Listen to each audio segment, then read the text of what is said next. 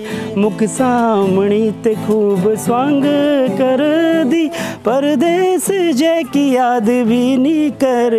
रोण रोण रे दिन रात सोण भादों की बरसात, रोण रोण रे दिन रात सोण भादों की बरसात। बोल चिट्ठी की लैनी भेजी, बोल चिट्ठी की लैनी भेजी।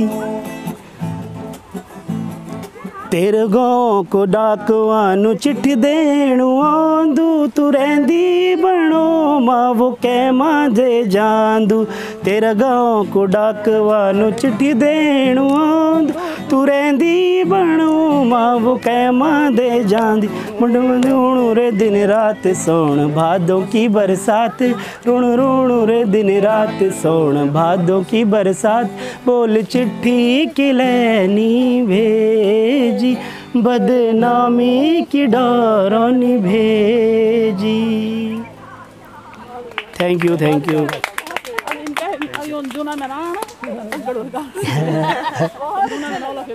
धन्यवाद, धन्यवाद। अंदर से आवाज आती है ना, सुकून सा मिलता है गाना सुन के, वो अच्छा लगा बहुत।